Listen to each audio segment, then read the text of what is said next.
Assalamualaikum warahmatullahi wabarakatuh. Di sini kami dari kelompok pertama akan mempresentasikan tentang kelisanan Walter J. Ong. Presentator pertama akan dijelaskan oleh saya sendiri, Nur Afnani Fitria Maliki. Kemudian presentator kedua akan dijelaskan oleh Safinatul Munawaroh. Dan yang ketiga akan dijelaskan oleh Ahmad Azami Waskito. Kemudian yang terakhir Muhammad Dwi Ismanto. Walter Jackson Ong merupakan imam Yesuit Amerika dan beliau juga merupakan profesor sastra Inggris. Minat utamanya adalah mempelajari bagaimana peralihan dari budaya lisan ke tulisan mempengaruhi budaya dan mengubah kesadaran manusia. Beliau lahir pada tanggal 30 November 1912 di kota Kansas, Amerika. Pemikiran Walter Jackson Ong. Dalam bukunya, Ong memberikan ciri-ciri mengenai pemikirannya. Yang pertama yaitu aditif alih-alih subordinatif. Aditif sendiri memiliki makna tambah. Maksudnya tambahan berupa konjungsi. Jadi Ong memberikan tambahan konjungsi tanpa memperhatikan gramatikal suatu kalimat. Seperti contoh, dan berbahagialah kalian semua. Seharusnya kan kata konjungsi tidak boleh berada di awal kalimat. Yang kedua yaitu agregatif alih-alih analitis, yaitu ungkapan berbasis lisan yang cenderung berupa istilah-istilah, klausa, atau frasa. Seperti contoh, kita bisa saja hanya menggunakan kata tentara, tetapi lebih banyak dari kita suka menambahi dengan tentara yang gagah berani. Jadi kata gagah berani itu adalah istilah yang melekat pada kata tentara itu sendiri. Yang selanjutnya yaitu berlebih-lebihan atau panjang lebar. Contoh, ketika guru kita menjelaskan larangan memukul istri sampai meninggalkan bekas. Tapi si guru tidak akan hanya terfokus pada bab itu, seperti beliau akan menambahi dengan pembahasan yang serupa halnya dengan itu. Seperti contoh, guru yang memukul muridnya atau yang lain. Setelah menjabarkan panjang lebar, si guru akan kembali ke topik utama, yaitu larangan suami yang memukul istrinya hingga meninggalkan bekas. Mungkin itu dari saya. Selanjutnya akan saya serahkan kepada rekan saya. Di sini saya akan menjelaskan tentang teori konservatis atau tradisional. Dalam budaya lisan primer, pengetahuan terkonsep yang tidak diulangi keras-keras, lenyap dalam waktu singkat. Yang dimaksud ini yaitu masyarakat dahulu, masyarakat lisan harus menginvestasikan banyak energi untuk mengucapkan berulang-ulang apa yang telah dipelajari dengan susah payah selama berabad-abad. Jadi daya ingat atau pikiran ini berperan penting dari teori ini. Sebab teori ini menciptakan masyarakat lisan ini menciptakan pola pikir yang sangat tradisional. Tidak bisa pikiran tidak bisa berkembang, tidak bisa berpikir dengan maju gitu. Jadi terkait dengan nenek moyang. Jadi supaya informasi-informasi itu cuma bisa diketahui dengan nenek moyangnya terlebih dahulu gitu. Jadi tidak bisa berkembang pikirannya. Itu.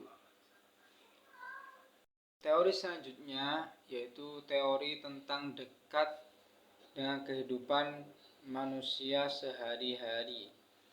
Teori ini mempermudah manusia dengan tidak menganalisis rumit yang tidak mengandalkan tulisan.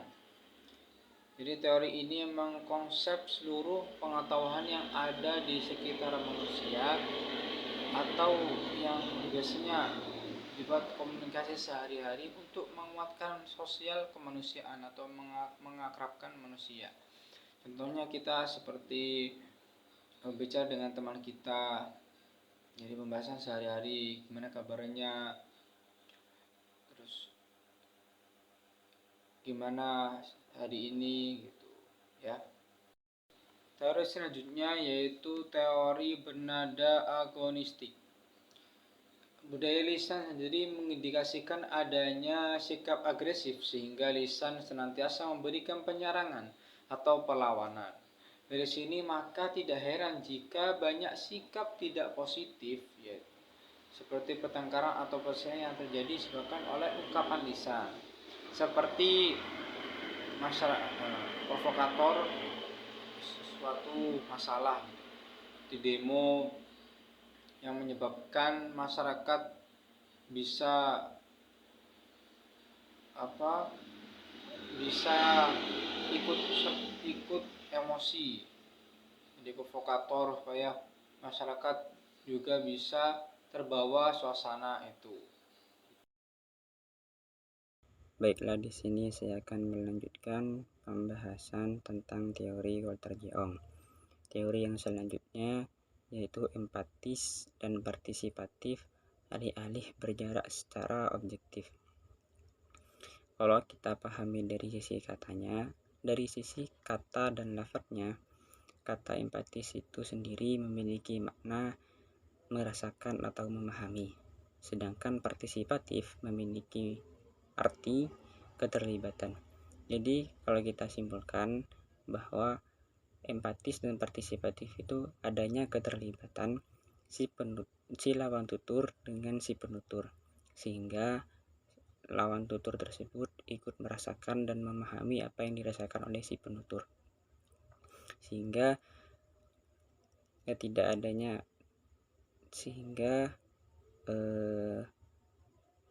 informasi yang disampaikan oleh si penutur itu jauh lebih real, jauh lebih sesuai dengan apa yang diharapkan atau yang diinginkan oleh si penutur tersebut.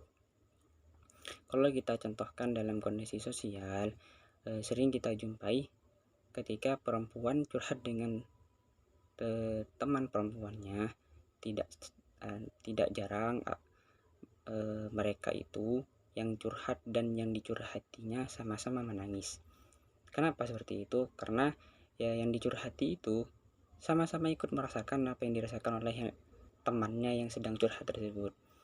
Itu ketika sedang menyampaikan apa yang dicurhatinya itu kan sambil diekspresikan dengan cara dia menyampaikannya, dari gerak tubuhnya, dari mimik wajahnya, sehingga hal tersebut membantu secara emosional apa yang hendak disampaikannya, sehingga lawan penuturnya itu secara tidak langsung sama-sama merasakan apa yang dirasakannya itu. Untuk itu yang teori empatis. Untuk teori yang selanjutnya itu teori hemostatis. Hemostatis itu merupakan suatu tindakan melepas ingatan-ingatan yang sudah tidak relevan lagi pada masa kini. Jadi pada masyarakat lisan terdahulu itu mereka itu sering melepas ingatan-ingatannya, yang mana ingatan tersebut sudah tidak relevan lagi digunakan pada masa ini. Jadi mereka itu lebih menggunakan atau lebih mengacu kepada suatu kata atau makna yang sesuai dengan masa saat itu atau masa saat ini yang mereka sedang alami itu. Jadi makna itu sendiri lahir atau muncul sesuai dengan situasi nyata kata itu digunakan pada masa saat itu. Jadi makna itu lahir atau timbul atau muncul ya pada saat situasi atau kenyataannya pada masa saat itu gitu. Kalau kita contohkan dalam kondisi sosial, kaum milenial itu sering menggunakan kata-kata yang lagi eksis atau lagi tren pada saat itu atau sering digunakan pada saat itu. Contohnya kayak misal kata-kata OTW, madim dan sebagainya gitu. Mereka menggunakan kata-kata itu karena kata-kata tersebut sedang eksis pada masa sekarang, dan tak jarang mereka menggunakan itu dan lebih memilih itu daripada memilih kata-kata yang lain itu. Contohnya yang sering kita dengar, yang sering kita jumpai apabila teman kita atau bahkan kita sendiri gitu, ketika berbicara dengan teman kita dan ingin menanyakan kondisi atau posisi mereka, misalkan bro, kamu sedang di mana sekarang gitu, saya sedang ada di tempat ini, tempat A. Oh ya udah, saya OTW ke sana lah. Mereka menggunakan kata-kata OTW itu untuk mengungkapkan keinginannya untuk menghampiri teman tersebut, menghampiri temannya gitu. Nah, mereka menggunakan kata OTW itu karena kata OTW itu